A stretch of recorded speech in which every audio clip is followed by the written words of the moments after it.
What's up, Mami? And me!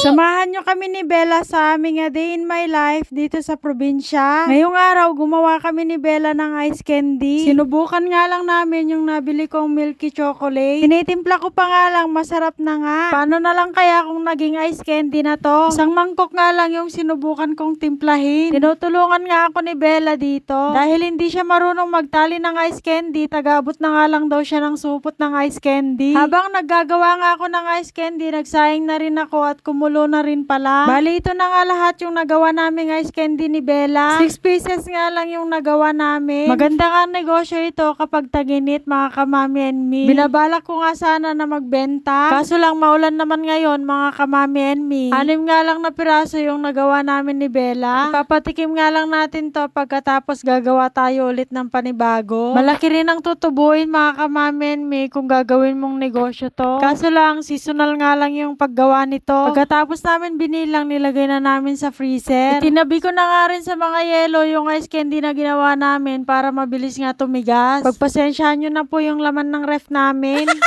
Pananghalian nga namin ni Bella, nagluto ako ng Carne Norte Pure Foods. Baka naman. Sobrang sarap at malinamnam, mga kamami and me. Talagang malasang-malasa nga yung karne nito. Para na nga kami nagulam ng bulalo kapag ganito yung ulam namin ni Bella. Tapos bagong saing pa yung sinaing namin na kanin. Wow, ang sarap naman. Pagkahapon, umalis kami ni Bella. Magre-refill nga lang kami ng tubig, mga kamami and me. Pero bago yan, magbabay nga muna si Bella. Pagkadating namin sa may water station, umulan ng malakas.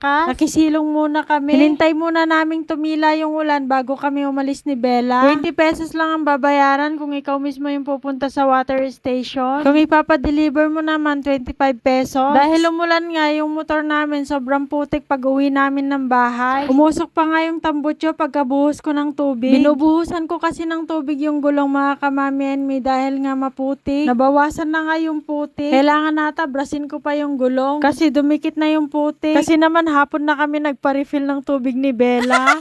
Di ko naman lubos sa kalain na uulan pala sa hapon, mga kamami and me. Di ako na-inform. Ayan si Bella, nagluglog na tuloy. Maraming salamat po pala sa mga sumusubaybay sa aking video. Sana mag-follow and share po kayo. Lord, maraming salamat po sa araw na to. At ginabayan mo na naman kami sa aming paglalakbay ni Bella. O siya, paano ba yan? Hanggang dito na lang. Bye-bye!